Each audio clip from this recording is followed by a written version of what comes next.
The biggest areas that I was meant to gravitate toward, and my grandma made very clear before I left, was church and either a small group or a group of people with the same interests. Where I'm from, like the FCA or the first priority kind of groups at school were small.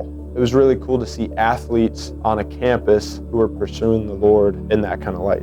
The way UofL FCA has impacted my journey with Christ is just the people that you meet, people that you get close to. Jordan Thomas is easily my best friend that I've had and has helped me through some serious dark times in my life. And without FCA and getting in that community, that probably wouldn't have been possible. We came into the same class for football. Our lockers freshman year were right next to each other. So that's kind of how me and Mitch got acquainted and just kind of knew each other. We enjoyed playing football and those types of things. We enjoyed playing video games. We're both big Dallas Cowboys fans.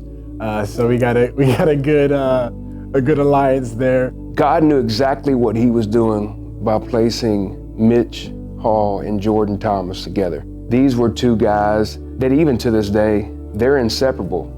You know, I think of David and Jonathan. They have that kind of friendship, that kind of relationship that is based solely on God. I was in New York with my now fiance and her family, and we were in the middle of a musical, and my phone was kind of blowing up, and kind of pull out my phone and see that the group message with my mom, my dad, and my sister. And long story short, finding out mom's in the hospital, and I see the end of the text message saying it's looking like it's cancer and it's looking like it's spreading pretty fast. I mean, I truly don't have words for other than it just makes you sick to your stomach, and just overwhelmed with tons of emotions. He called me from out of town and said, Mom just got some bad news. And he's heartbroken. He's in tears. And when people call you with news like that, you better start quoting some people with some significance. I really put myself out there and just said, hey, if you want me to call your mom, I would be more than willing to call her. And Erin, there's many times that she was upset, that she would wonder what life was going to be like for Mitch and his sister and her husband with her not here.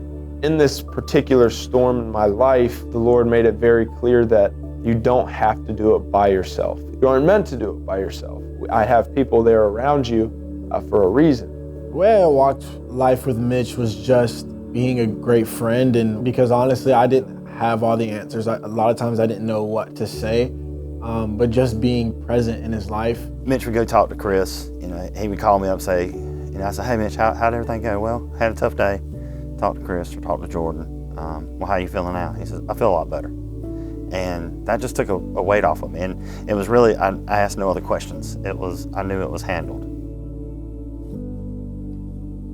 Being out on the practice field and getting a call that mom is taking a big time turn for the worst and having to make it home and getting on a flight within 2 hours and being home, thank God for the staff and their willingness to do so.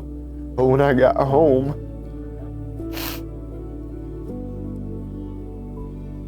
mom's completely incoherent. Can't talk. And as time goes on, I realize it's kind of towards that, whether it's hours, minutes. So I reach out to Chris. It's just like, hey man, and I know how much mom loves and appreciates you. Would you mind FaceTiming her? I get up out of the bed, I grab my phone, I go into our dining room, and I just remember putting that phone up where I could make the FaceTime call. And just praying that the Lord would give me some strength on what to say unto his mom. Yeah, I get a call from Chris. And I tell mom who it is.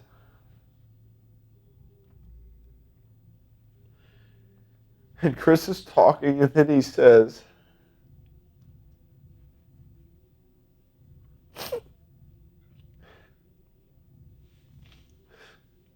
hey, my friend, when you see Jesus, run to his arms. Mom opened her eyes and said, "I will."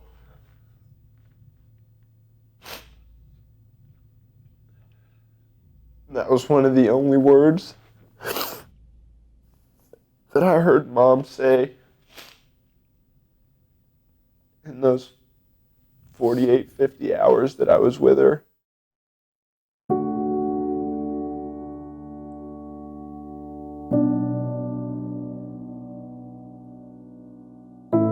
When I lost Mom and that battling with that grief and honestly just that numbness feeling and those waves of emotion, and just want to be in that sadness, and because you don't want to do anything else. Like, you don't, that numb feeling, you literally don't want to do anything. And so having people like Chris, having the phone calls with Jordan, having constant phone calls with Juliana and talks with Dad, and just being present with Shelby is just God showing up in different ways. You know, even though I was there for him during a tough time, it was even more precious to me because I've met my best friend for life, my brother in Christ, and when you go through those tough things, I think it really just strengthens your bond, and it just shows what Jesus can do.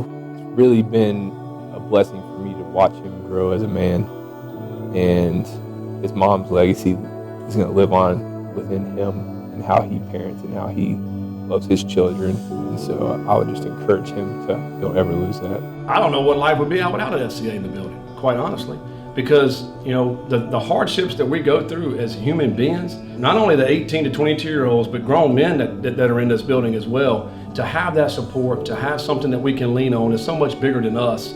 I think is so critical in our development. Yeah, he was a boy when he left our house.